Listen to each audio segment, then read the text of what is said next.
Assalamualaikum teman-teman semua, jumpa lagi dengan saya Gunawan dari Rumah Belajar Hekto. Kali ini kita akan membahas mengenai perilaku seks abnormal di sekitar kita. Konten ini hanya diperuntukkan untuk yang berusia 15 tahun ke atas, karena itu yang belum berusia itu mendingan nggak usah nonton deh. Jangan lupa untuk klik like, share, dan subscribe, oke?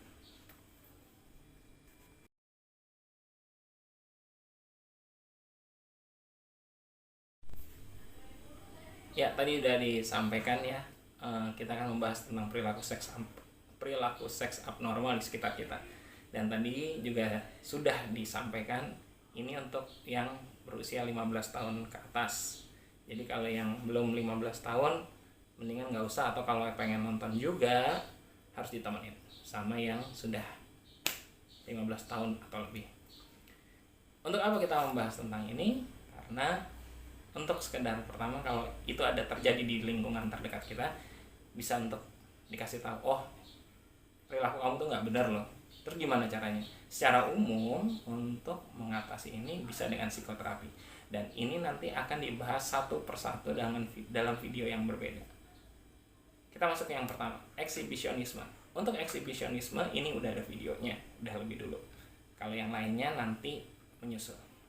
Eksibisionisme adalah perilaku seks seseorang di mana dia merasakan kepuasan tertentu saat mempertontonkan alat kelaminnya, bisa laki, bisa perempuan, gitu. Dan apakah hanya mempertontonkan? Enggak juga, bisa juga dia ingin menunjukkan hubungan seksnya di depan umum, itu eksibisionisme. Yang kedua, voyeurisme. Voyeurisme ini adalah di mana seseorang merasakan bergairah atau terangsang ketika dia ngintip seseorang. Ngintip bisa cuma ngintip aja, bisa diteruskan dengan tindakan masturbasi. Yang ketiga, froteurisme. Froteurisme itu adalah tindakan seseorang di mana seseorang ini merasakan bergairah atau nafsu ya ketika dia menggesekkan alat kelaminnya.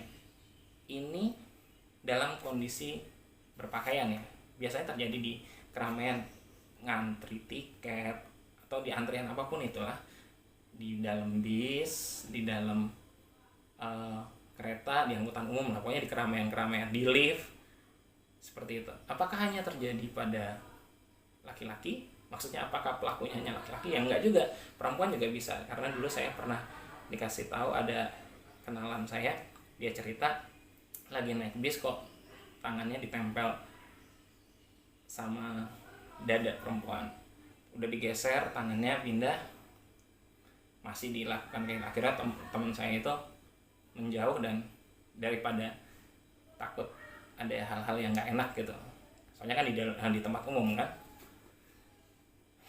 gitu.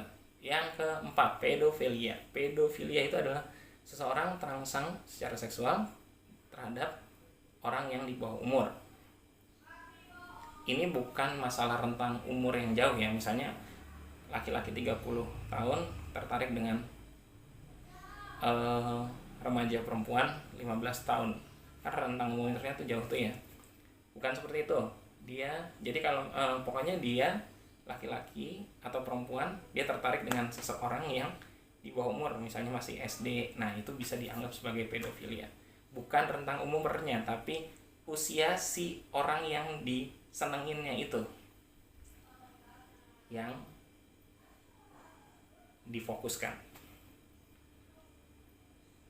Yang kelima, sadomasokisme. Sadomasokisme ini terdiri dari dua, yaitu sadis dan masokis. Sadis itu adalah perilaku ketika seorang merasakan gairah seksual saat menyakiti atau mempermalukan pasangannya di depan umum atau melecehkan di depan umum. Masokisme adalah lawannya, dia senang disakiti, dia senang dilecehkan. Jadi ketika kedua ini bertemu, perilaku dari dua golongan ini disebut dengan sadomasokisme. Gitu. Yang ke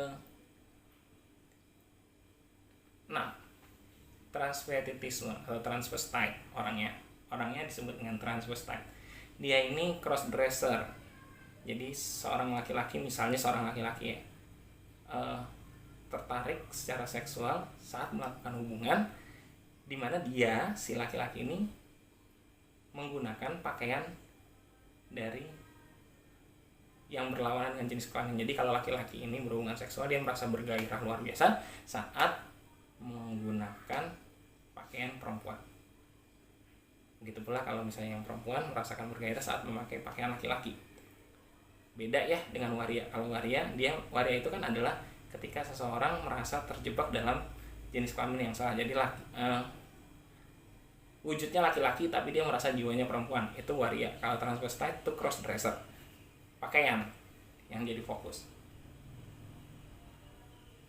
Yang ke-7, necrophilia. Seorang merasakan gairah, ketertarikan seksual pada mayat. Jelas ya. Yang ke-8, zoofilia dan bestiality. Apa itu zoofilia dan bestiality? Kedua-duanya ini sama-sama menyukai atau bersangkut paut dengan hewan. Bedanya adalah kalau zoofilia itu dia ketertarikan terhadap hewannya sampai perasaannya, dia benar-benar cinta, suka, sayang, ya memperlakukan seperti pasangan pada umumnya. Kalau bestiality hanya tertarik secara seksualnya, dia berhubungan seks dengan hewan tanpa rasa cinta, mungkin hanya nafsu aja. Dan yang terakhir, yang ke-9 itu adalah fetisisme. Fetisisme ini berbeda dengan yang sebelumnya. Ini belum tentu dianggap sebagai gangguan jiwa. Jadi fetisisme itu apa? Seseorang tertarik secara seksual terhadap benda mati. Misalnya ada seorang laki-laki ngelihat celana dalam kah mungkin, sepatu kah mungkin dari perempuan cantik yang dia taksir, kemudian dia tertarik secara seksual. Bayang-bayangin lah seperti itu fetisisme. Nah, jelas ya. Nah, ini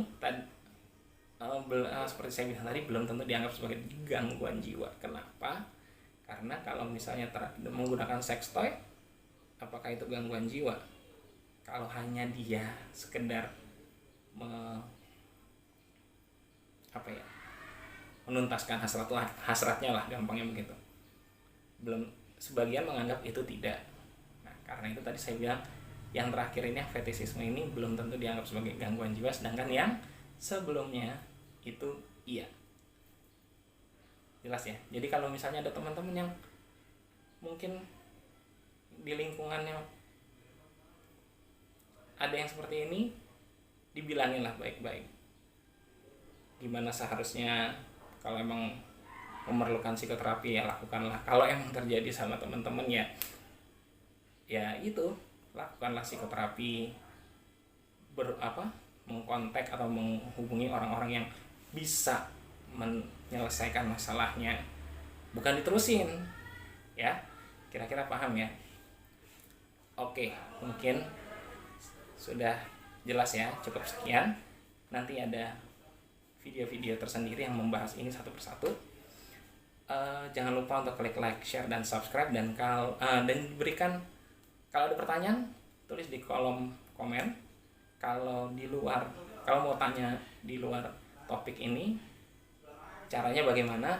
Baca aja di deskripsi. Oke? Saya Gunawan dari Rumah Belajar Hekto undur diri. Terima kasih.